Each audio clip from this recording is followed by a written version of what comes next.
All right, we're very happy to have you all here tonight, and we're going to be listening to a presentation from Ginger Pedersen, who we're very happy to have on our board as well.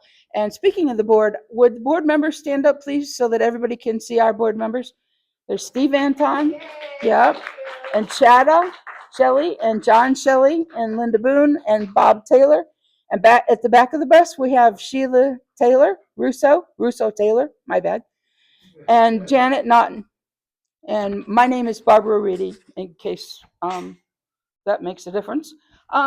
So Ginger, Geo Pedersen, was born in Florida and raised on its stories of pioneer days. She writes about real people, especially women, whose lives were often left out of the historic record. Boy, don't we know that. She uncovers their stories through faded letters, old newspapers, and long forgotten archives, bringing them forward so they will not be lost again. She is the co-author of two award-winning books with Janet Lawton and that shed new light on Palm Beach County history. Pioneering Palm Beach, which told the unknown story of author Bird Spillman Dewey, and the Crystal Ball Chronicles, which followed the trail of poet and postmistress Lena Clark. So without further ado, let's hear what Ginger has to say to us. Okay. And it's off. Nope. I just did that. Okay. Very good. Do you want them to hold their questions till the end? If you want, I mean, unless there's a burning issue that comes up. Okay, and please turn your phones on silent. Yeah, that's helpful. Thank you very much. Okay, so this is a story that I would have never thought I was going to tell this story, because it is one like I have never found before. So we're going to dive right into this content. This is how I found the story on Facebook. There was a Facebook post on a site called Palm Beaches Remembered, a Facebook page.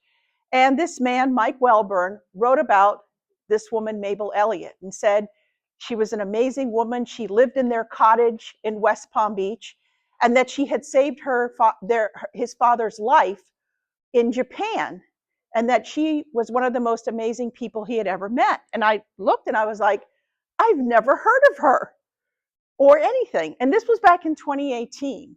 And at the time, I had pulled some newspaper articles and done some preliminary research, but I knew this was going to be a bigger project. So I finally had to, get rid of my day job, which I did. And so then I got a new day job, which was this. I had already, Janet and I had written the Lena Clark book. And I was like, okay, what's the next book? And I had already started plotting out this really fun little cozy mystery. And I got hijacked by this lady, and we will learn more about her. So who was Mabel Elliott? The family story itself is quite fascinating. So on this map, her parents met in India. Her father was a British soldier. He had gone over in the 1850s. He had joined the army when he was 13. His family was very, very poor. So that was his escape. So he was in India. His wife-to-be had come to India when she was 5, because her father was a British soldier. So that's where they met and married. And Mabel Elliott's mother was 14 when they married. He was 25, which wasn't really super unusual, but still. So they got busy, and they had 6 children in India, one of which passed away as a baby and is still buried there. So he got his orders to return to England. He was actually originally from Scotland. She was from England.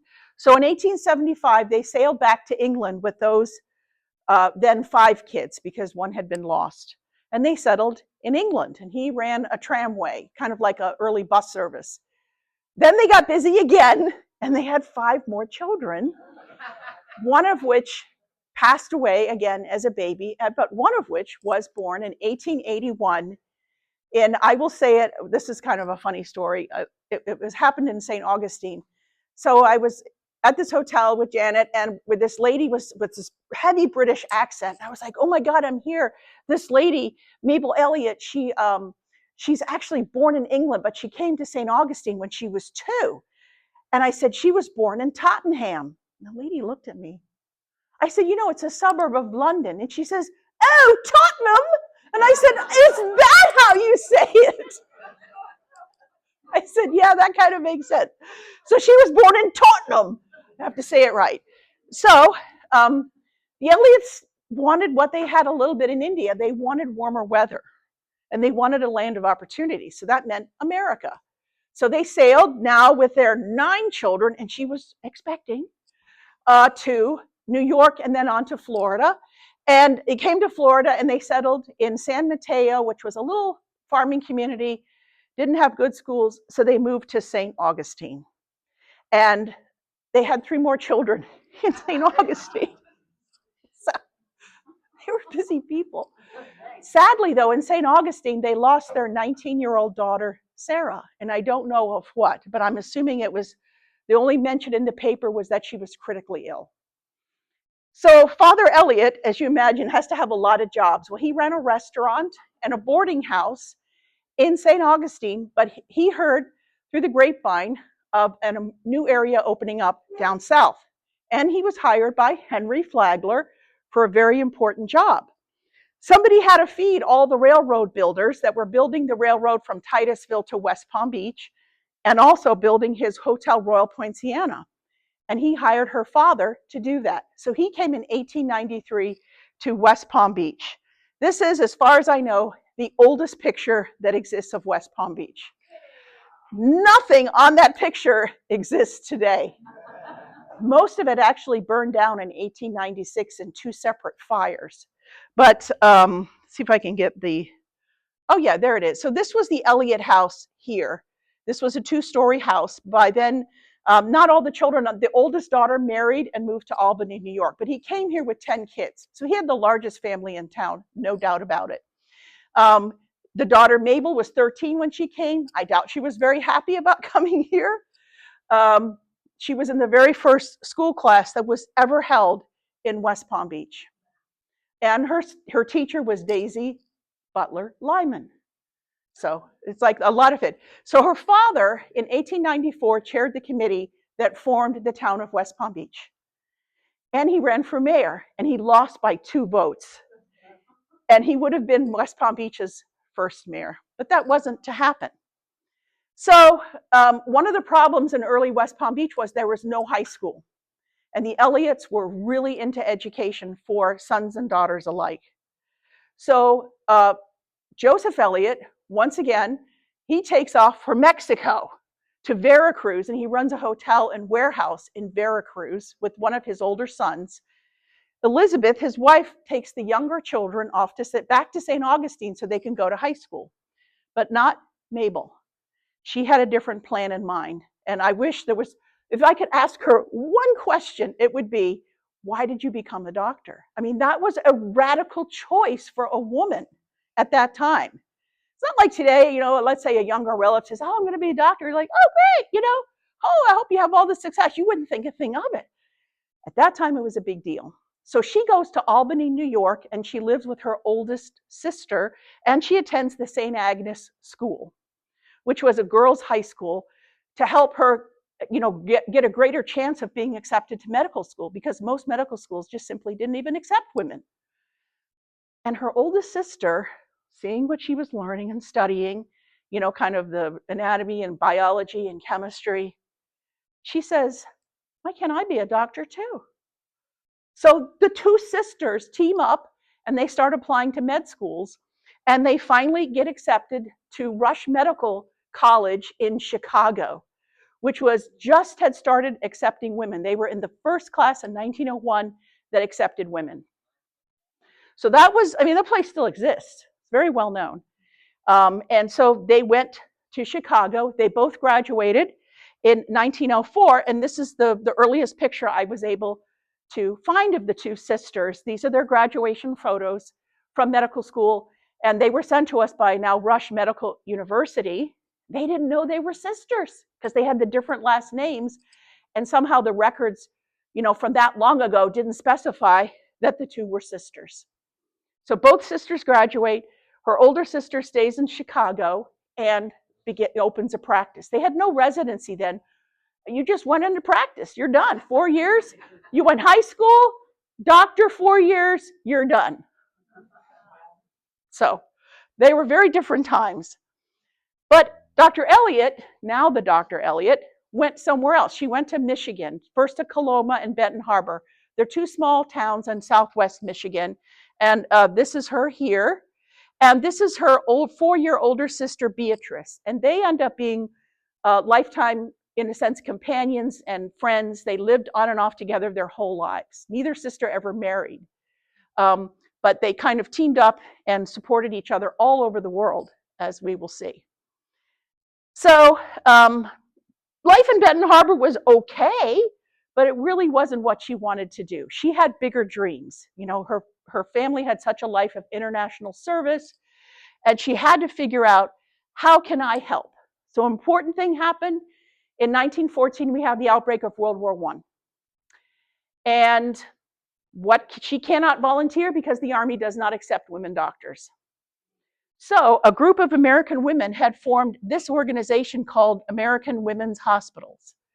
And they were only doctors. They kind of had set up, if you remember the TV show MASH, so they basically had MASH units. They had portable hospitals that would go not in the fighting, but they served the civilians left behind, especially in France and Serbia, because all the French doctors had been called to the front.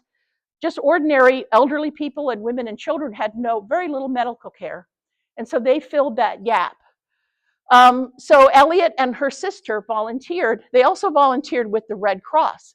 Her sister actually got called up to serve in France in October of 1918. But you know what happened the next month. November 1918, the war's over. So her orders were canceled. So Dr. Elliott thought, well, she didn't get called up. I'm not going to get called up. But these organizations had shifted their focus to a different region of the world that was desperately in need of medical care. And I have to confess that I knew almost nothing of what had happened in this area of the world, in what used to be called the Near East, which is Turkey, Armenia, and Greece. In 1915, the Ottoman Turks did the first genocide of the 20th century against the Armenian Christians.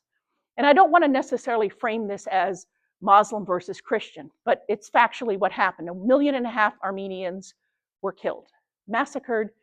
A lot of them were killed. What was called a white massacre is you just had this people, you made them walk 50 miles into the desert and you left them with nothing. And they died. So this is what had gone on. So what was left behind were hundreds of thousands of orphans. And somebody had to feed these people, somebody had to give them medical care. And so Near East Relief brought doctors and supplies and built hospitals.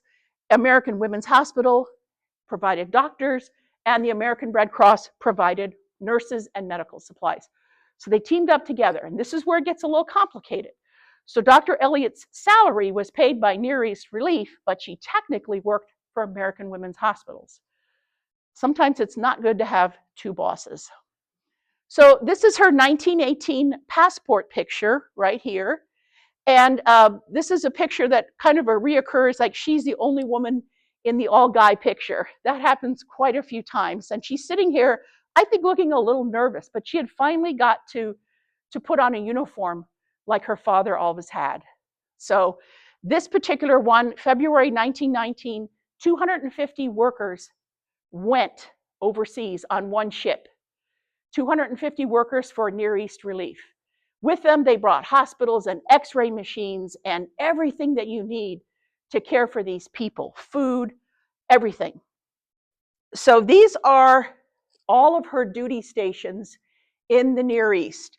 She was in Athens, she was in Smyrna, which is now Izmit, I believe, or Izmir. These names all have changed. Constantinople, of course, is now Istanbul. She was in Izmid, that's now Izmit. She was in Marash, she was in Alexandropol, which is now Gyumri, and she was in Yerevan, which is Yerevan, today's capital of Armenia. So she was in all these different places in her service. The first duty station was Mirage. And she was thrilled to be there. She's like, oh my God, the mountains and the snow on the mountains, so beautiful. And she came to Mirage. It was a really arduous time. There was no train to Mirage, so everything had to come in by truck or car. And it was 40,000 people, and it had been Armenians through history and Turks. Everybody kind of lived together, but then most of the Armenians in Mirage had been killed. But because after the peace, they were slowly coming back, and the British were in charge of the security of the city. So she really wasn't, Dr. Elliott wasn't really scared being there. And she quite liked it. It was, like I said, for a Florida kid, every Florida kid loves mountains, right? I do. So this was her hospital in Mirage. It was a 3-story building that had been built by the Germans in 1906. And this was it. She was now the lady in charge. And that's how the lady doctor in charge is how they would put her paperwork when things went to her. And she just had a great time. This is her staff. So this is her up here. These are a couple of her American nurses, these 3 women, another American doctor, an Armenian doctor, but all of her staff, all of her nurses in training were Armenian. And just in particular, this young woman was her interpreter, and this young woman was also, she was an orphan, and she had no family left in Mirage. They had been killed. So these 2 people she sent to America, and I was able to find their grandchildren and talk to them. This lady's grandson is a veterinarian in Michigan, and he knew of the story, but this lady's granddaughter knew nothing of what had happened. So an older sister knew some things, but she didn't like to talk about it because it was so painful. How old was she then? Dr. Elliott, yeah. She almost looks much older than she is. She's 39 in that picture, but she had very prematurely gray hair. So her mother was of Irish heritage, and there's like an Irish gray hair gene, if you didn't know. If you're Irish and you went gray, you know why. Blame your genes.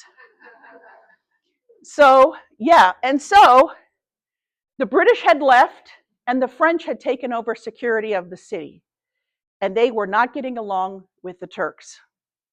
And the Turks attacked the hospital. They started to fire upon it, and out of nowhere, bullets were flying. And although that hospital looked sturdy, the 3rd floor was nothing but plaster. And she wrote in her diary that I have an inkwell, and now it has a bullet hole in it. And there it is. So her family didn't even realize what this was because they had never read her diary, which I had to dig out of a newspaper. And when her nephew, her great nephew, read that, he's like, I have that inkwell, and there's your bullet hole. So I think it's the only artifact in the United States with a bullet hole from the Battle of Mirage. And you can look up this battle. It's got its own Wikipedia page, everything, because it's where the Turkish Revolution started. So. So well, that's really right here. So that's where we are. So she decided, I may not live. I may get shot. She was almost shot so many times, and she would recount instances. She said one time, the door to my bedroom, it stuck, and had it not stuck, I would have been hit by the incoming bullet. But it stuck, and therefore the bullet hit, and then the door opened. So things like that was just interesting. So she said, I'm going to keep a very detailed diary of what happens every day. In case I die, it can be given to my parents. So she began writing, and this was it's a long diary. So the whole siege of 3 weeks, it's 15,000 words. So it's almost like, in fact, I made it into a mini book. And nobody seemed to have it. They had excerpts were in her biography or in her memoir that she wrote. And I hunted it down, and it was in a newspaper archive, except that the version on newspapers.com, some of them were so light, you couldn't read it, like whole swaths of it. So I worked with a library in Benton Harbor, and they still held the original microfilm, and they printed it super dark for me. And I transcribed, I was able to put together the whole document. So that was kind of interesting. So that's what she did. She wrote every day. And Then on her birthday was there, and this is what greeted them in that week in February. And the French officer comes in, white as a sheet. And she's like, I wonder, something's wrong. And he looked at her and he said, we're retreating. We're leaving. You can stay here and take your chances with the Turks, or you can retreat with us. Now what does she do? She's so fearful, not I don't think for her own skin, but that her Armenian staff could be massacred before her eyes. So she had this quote, and this quote took my breath away the first time I read it, and it still does. I think for the rest of my days, I shall suddenly, from time to time, hear that sentence gently said, almost in a whisper, what shall we do now, doctor? I have stood and stared dumbly for minutes at a time in an absolute despair what to say next. So her staff is asking her, what should we do? Should we stay? Should we leave? So she decides to leave with the French. It was a 75-mile trek over mountains and valleys in that snow.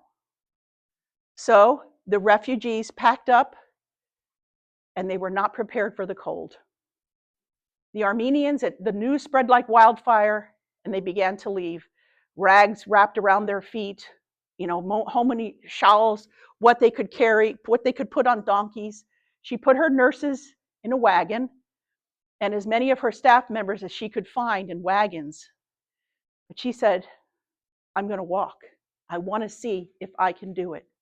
So she started walking on this incredible trek across these mountains.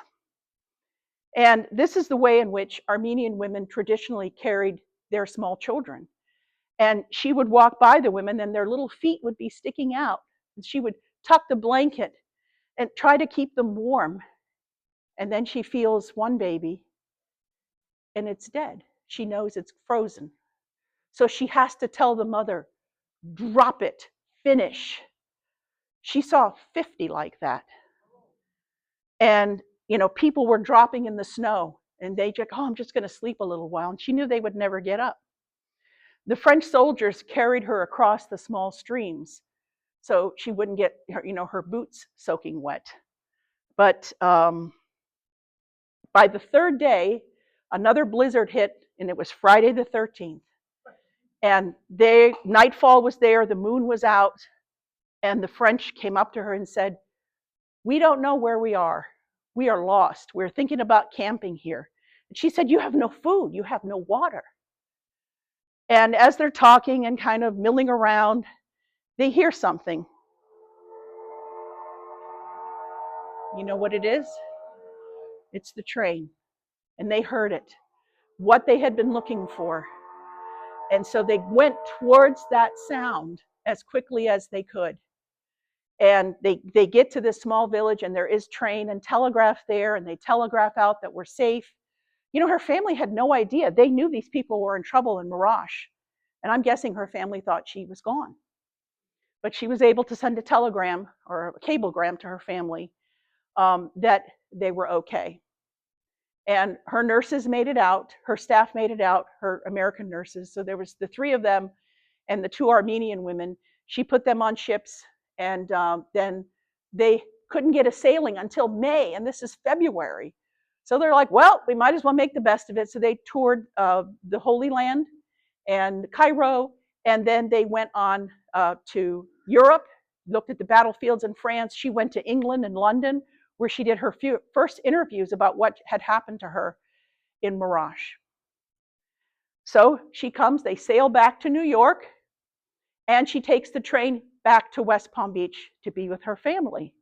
And I'm guessing that was quite a reunion. And there was another reunion to celebrate, and that was her father's 80th birthday. So here's Dr. Elliott. Here are her parents, Elizabeth and Joseph. This isn't even the whole family. 3 kids couldn't make it, but there's a lot of people here. These are Lymans, because one of the granddaughters married into the Lyman family of Lantana, and these are grandchildren. This is Joseph Jr., and this is the youngest of the children. This is Bertha, and this is Beatrice, that was her closest companion, and that's her sister who was the oldest of the siblings, who was the doctor. She was the health officer for Lake Worth during World War II when she was 78 years old. So you just couldn't stop these people from working. So, I mean, she does public speaking all over Florida, but you know what? She has to get back to work, right? So she goes back to Michigan, and her first day back at practice, she receives a letter from her old boss with a question. Would you like to come back to Turkey and serve again? What do you think she said? She said yes. She said yes that same day, like her first day of practice. Yeah, I'm ready to come back right now. She wrote it that day. So she's ready to go back, even with the terrible experiences that she had. So she goes back to Izmit, which is ancient Nicomedia, the capital of the Byzantine Empire. And all the little girls in this picture, with her in the center, have an eye disease called trachoma. And it doesn't exist much anymore, thank the Lord. It is extremely communicable. And they didn't understand it at all. The bacteria are so tiny that it wasn't until the 1930s that they discovered that it was indeed caused by a bacteria. Now it's easily solved with antibiotics. She had none. So and it results in blindness. So that was their main culprit for children. For adults, the thing that killed the most people who were volunteers was typhus, which is carried by body lice. Horrible, horrible disease. And again, they had best just hope you got better and didn't die. There's really not a lot they could do for you. So she carries on there, and she sets up this whole hospital in an old army barracks. She scrounges for stuff. She gets the workmen. They create a hot water system, all these things. And guess what happens? 15 miles from her is the Greco-Turkish war, the front lines. And so the Turks attack Izmit. And she said, it's a repeat. It's just like Marash, but a little different. She was lucky in that case. So Izmit is on a bay, on a gulf. It's called the Gulf of Izmit. So there's water right there, a big bay. And sitting in that bay is an American destroyer, the Humphreys. And on board that destroyer is Admiral Mark Bristol. And he gave her a flare gun. And he said, if the Turks come on your grounds, you fire that flare gun and the Marines will land and protect your hospital. So she had at least some assurance here, but she did want to get her Armenian staff out. So she was able to get them all out on boats. But that left her and her few nurses to care for everybody. And people, even as they got better, they couldn't leave the hospital grounds if they were Armenian because they'd be killed. So she would give them jobs, mopping up. She would teach them something to do. But that's not why she came back to the Near East. She wanted to serve more orphans. So she goes on to Erivan. That's a boy who had been starved. And it's probably the most well-known picture. So these aid organizations, they're all funded by philanthropy dollars and common Americans donating money. So these kind of heart-wrenching pictures were used in ad campaigns to raise funds, which, one could say is not perhaps terribly ethical. This little boy did recover. She wrote in one of her stories that he was able to, she heard laughing outside her window, and there was that little boy, much recovered, running around and having fun with his friends. But his legs were so contorted, the muscles had contracted that they had to massage him daily to get him better again. So as I mentioned, Eliot's letters became huge fundraisers for both organizations. And so Near East Relief would claim that she belonged to them. And then her boss would fire off a letter, how dare you use my staff member for fundraising? So we get this little war going between these two organizations about who does Dr. Eliot work for. This one quote, all day long you can hear the groans and wails of little children, raised thousands of dollars for both organizations. So keep that in the back of your mind. This is Dr. Russell Ools, who was examining a boy with trachoma. So they decided maybe the best way to treat this disease is to gather all the children in Armenia who have trachoma in one place, because they can't give it to each other because they already have it. So that's what they did. They got these old buildings from the Tsar and they converted it to everything. They fed the children, they clothed the children, they schooled the children in a trade. You could learn auto mechanic, or agriculture, carpet weaving. They had the children, because they have those little fingers, they wove carpets there that raised a lot of money. They even had a store in New York where they sold these wares that the children made. Well, it's a different time. So that was in Alexandropol in Armenia. Now, Elliot's been there now. It's 1922. She needs a break. So she's invited to speak at a medical conference in Geneva, Switzerland. Sounds like a good thing to me. So her sister Beatrice sails over to Constantinople. They go to the medical conference and they said, oh, now we're going to vacation in Venice. So there they are, her and her sister in Venice. It is September 1922. And the news spreads like wildfire.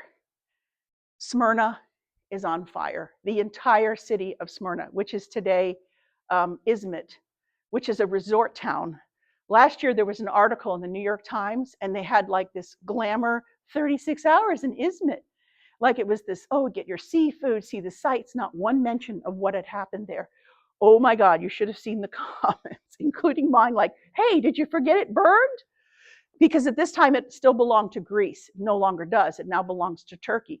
But the entire city was set ablaze and all the people tried to gather on the rocks. It almost reminded me of when the town of Lahaina burned. On purpose. The Turks wanted the city and they won it eventually. And they set there was quarters, and so they set all the quarters on fire except for the Turkish one. So the Armenian, the Jewish quarter, the Christian quarter, everything was set on fire except for the Turkish quarter of the city.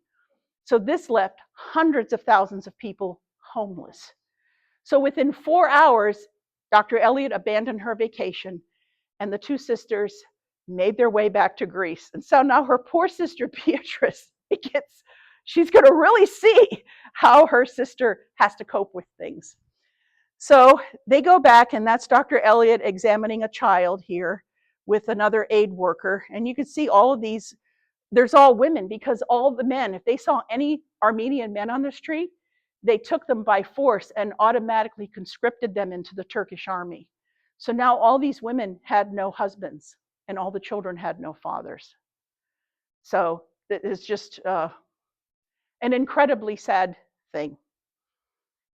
So the Greek government came to Dr. Elliot and said, we've got to do something with all of these refugees. They're bringing disease. They're going to completely overwork what you have built. She set up hospitals all over the Greek Isles and clinics. We have to screen these refugees coming in for disease. So they gave her this really bleak little island called Macronissi, and there was nothing there. So they set up tents, and they set up they would screen everybody. If you were disease-free, you got off the island and you were sent to a refugee camp. If you were suspected of disease, you had to stay 2 weeks, and so on. It was a huge operation, and it was hugely expensive. And her boss in New York was not happy that she was spending this kind of money. Now, they had raised a lot of money because they used this as their biggest fundraiser ever. But it's very dangerous when you are getting more press than your boss, when you're in the headlines in the New York Times, when you're the one always mentioned in the articles. Not a good thing. So her boss, Dr. Esther Lovejoy, hightailed it over to Greece. And this is her assistant, Mrs. Cruikshank, who worked also in that office, and then Dr. Elliot in the middle, and they're touring there. So the two had a falling out that was pretty serious. Elliot saying, look, I'm doing my duty as a doctor for these people. We have the money, right? We're getting the donations. And Dr. Lovejoy simply didn't see it that way. So I don't know. I have to then now guess a little bit, I think Dr. Eliot was probably thinking about leaving this organization and only working for Near East Relief. I think that was her plan, because Near East Relief, I think, sensed relations were not good.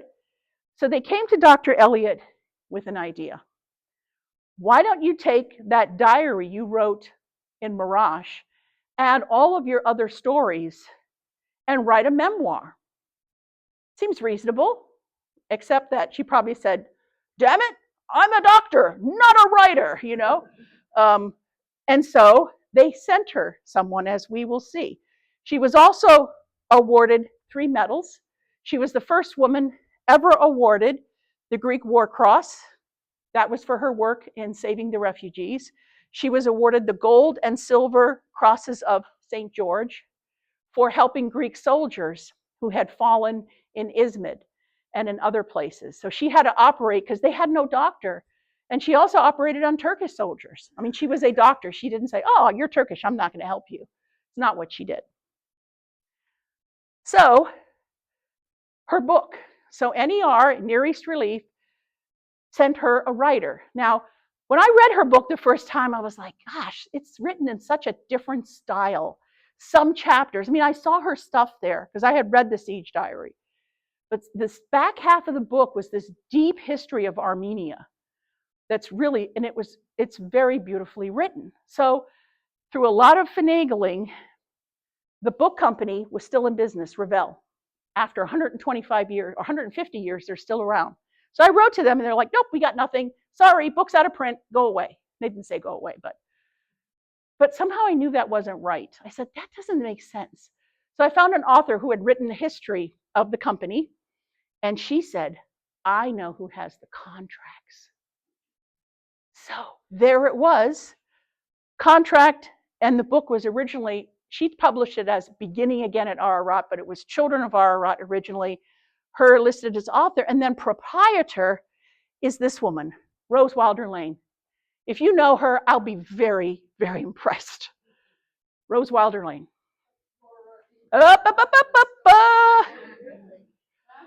She is the daughter of Laura Ingalls Wilder.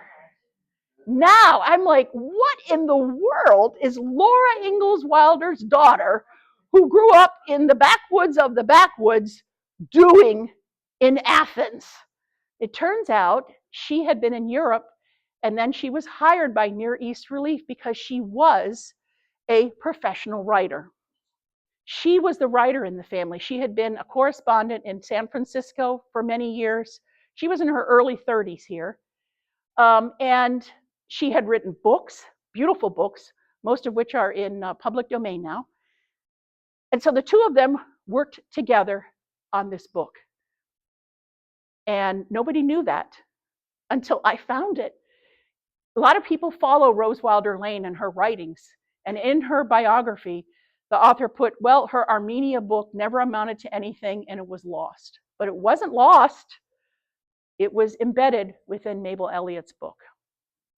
So that set the little world, and Little House on the Prairie is coming back to television next year on Netflix with a new cast and supposedly going to actually do the stories. A lot of people say, and I'm not a judge of writing in that way, that it was Laura, or it was Rose, who is probably the primary author of the Little House books.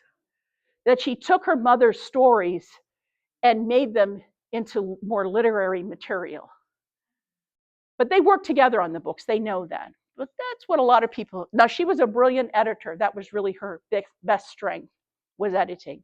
And I think that's what she did for Dr. Eliot as well. So, remember I showed you the picture of Mrs. Cruikshank? She cabled Dr. Lovejoy in New York. Eliot's working on a book with someone. And Lovejoy was livid. She was not happy, even though they could have used this book, and I think they did use it for fundraising.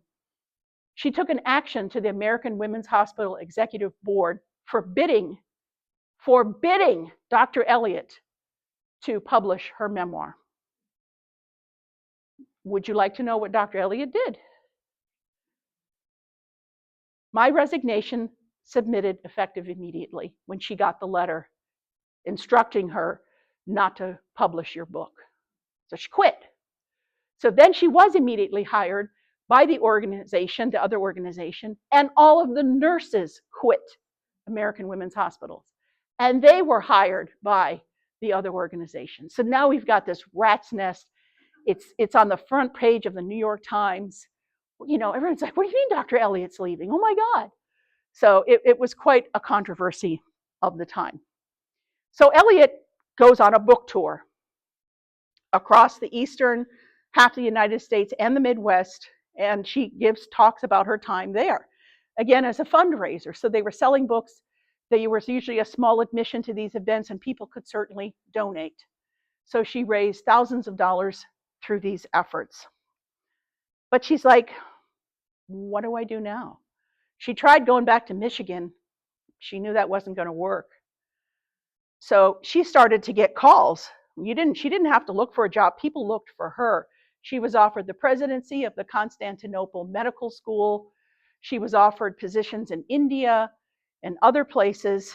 But someone else came along that she said, I couldn't say no to the man. And that man was Dr. Rudolph Balling Teusler.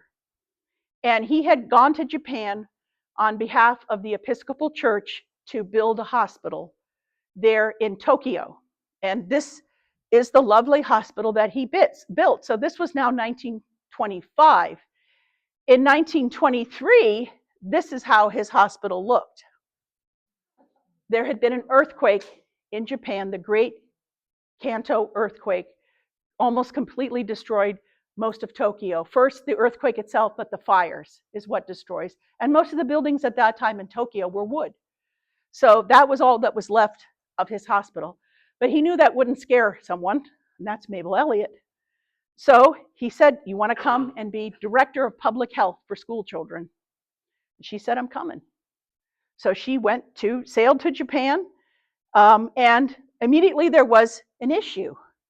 The law had changed in Japan, saying that you could not practice medicine just by virtue of having an MD degree from the United States. You had to pass the imperial examination in Japan. So with a translator, she passed. And this is actually her original copy of her medical license. And the number 1 means that she passed it with high honors.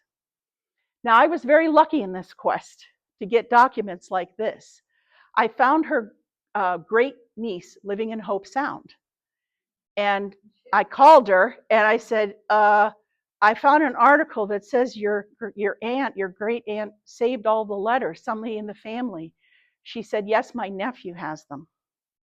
It took some months to build trust, but I went up to Hope Sound and I was able to copy all of these documents.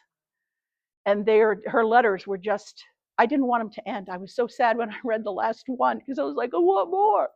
She was such a fun writer, very immediate. It's like you're there with her and she's having a conversation with you. So that was just a lucky stroke.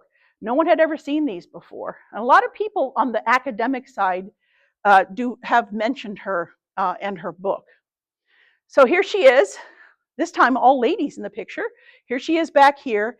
This is these 3 women were of course Japanese, and she was a doctor and 2 nurses, but they had all trained in America. This is Christine Nunno, who has her own incredible story. And she had worked with Dr. Elliott in Greece. And she said, hey, you want another adventure? We're going to Japan. So she went with her, which was, I thought, kind of, if you have someone you can trust, you want to bring them with you. So she was a Red Cross nurse, and she ends up going to Japan as well. So this was kind of their team. And they wanted Japan, although we picture it in our minds today as this very modern country, it wasn't in 1925. Japan had the highest infant mortality rate in the world. You're like, what? So that was the charge that she was giving. What can we do to reduce infant mortality? So Elliott and her team brought some innovations to Japan that had never been before. A well baby clinic, where the women would bring their baby in, they'd weigh it. It's like, how's the kid doing? They'd do a little basic exam. What's the kid eating? And so on. That was a brand new thing. Then the second thing was a visiting nurses association. So, the nurse would come to their home. And people said to Elliot, no Japanese mother is going to allow a stranger in her home to instruct her on how to raise an infant. They loved it. She said they only ever got one complaint when the nurse forgot to go to the neighbors and they were hurt. Oh, she didn't come to our house. So from the first 4 years that she was there, from 25 to 29, the infant mortality rate in her sector of Tokyo went from 20% to 5%. So these things worked, and nutrition was a huge part of it. And training people. So if you went, the kind of philosophy in Japan was, you went to the doctor when you were pretty much dying. Well, I guess we got to go to the doctor. And they didn't have any kind of preventative medicine. And they had to tell the mothers, you can't just feed your baby white rice. You can't feed a human, an adult, just white rice. They get a terrible disease called beriberi disease, which is lack of vitamin B1, which is why you have enriched rice today. Anyway, so Dr. Teusler had a dream, and that was to build a state-of-the-art hospital. And it took big money. So this was the place. It was opened in 1933. This picture is from 1934. Mrs. Rockefeller donated a large portion of the money in America. A lot of Americans, they took up donations in Episcopal churches across the country, and some Japanese donors. And it basically killed Dr. Teusler. He died at 58, just as his hospital had not even been open a year. And up here on this is the 6th floor. Dr. Elliott designed the whole thing. It was the first pediatric ward ever in Japan. And she decorated it with, fairy tale pictures, and the beds were not white, they were green and yellow. And they had a little wagon. If the child had to go to the operating room, they didn't put him on a stretcher. They had a little wagon with a face on it. So the kid wanted to ride in the little wagon. Just things like that had never been done before in Japan. She also introduced the diphtheria vaccine. Now, I'm not here to debate vaccines, but babies were very susceptible and die from diphtheria. So that also saved a lot of lives. And that's how it looks today. It's no longer used to see patients, but they use it for administrative purposes. It's a beautiful Art Deco building, by the way. Yes. So I told you at the beginning about the post from Mr. Welburn about his father.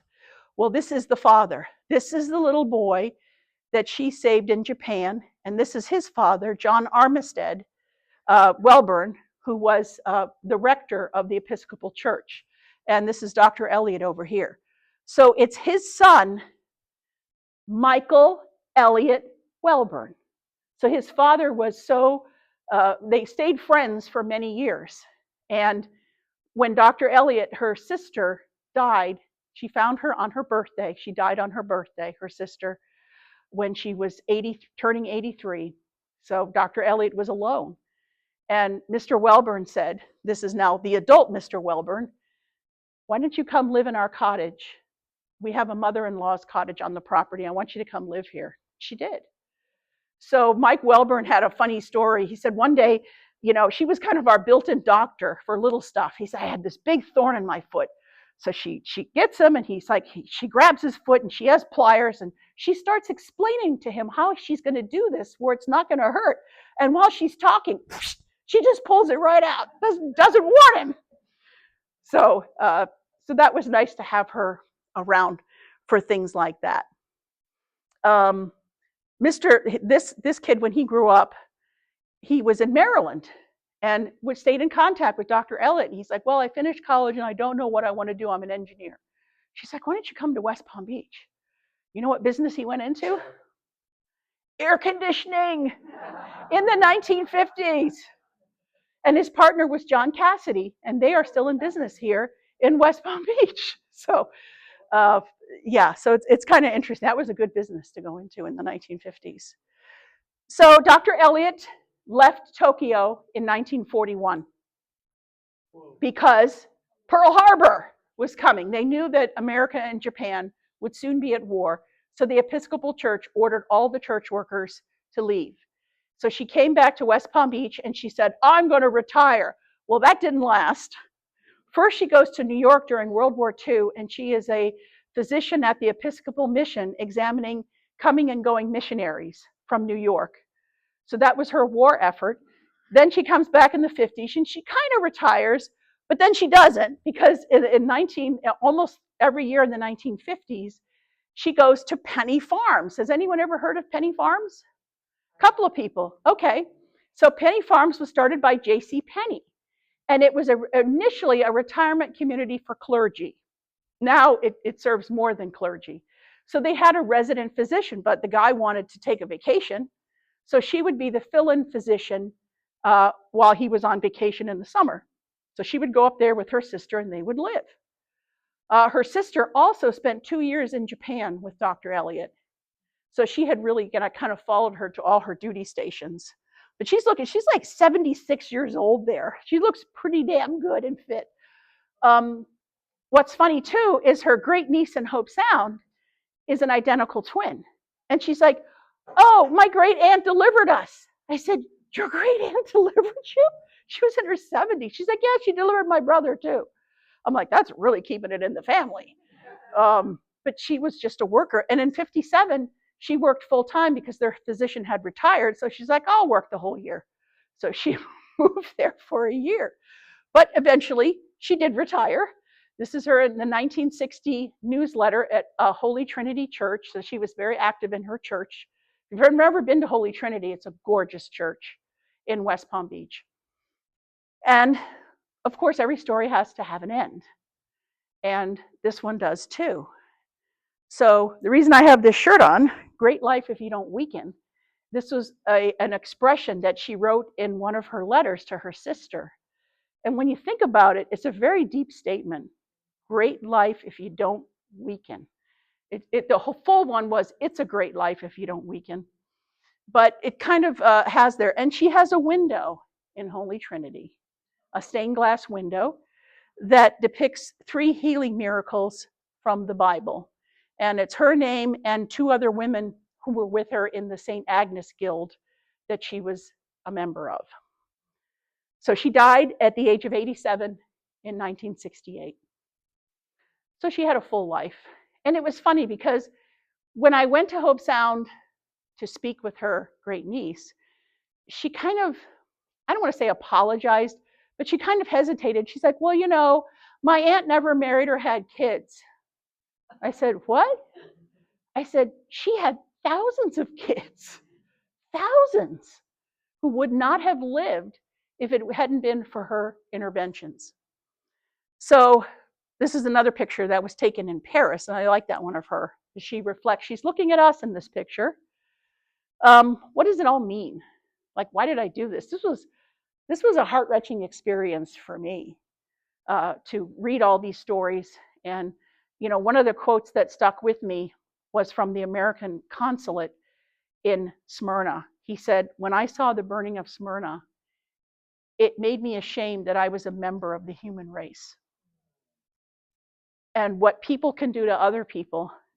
But in her case, it's what one person can do to make a difference in the world. And I think that's her lesson to us. What can you do in your life every day to help someone, whether small, big? We all can't be Dr. Elliot and run all over the world saving people. I get that. But it doesn't mean we can't do anything. We can't do something small. And my final mission in this quest, I have started a conversation with the Episcopal Church about making her a saint. I probably could show miracles, but that's not the criteria in the Episcopal Church for their saints. So we'll see where that goes. So finally, this is Mount Ararat, which I also have on my ring. Do you have questions?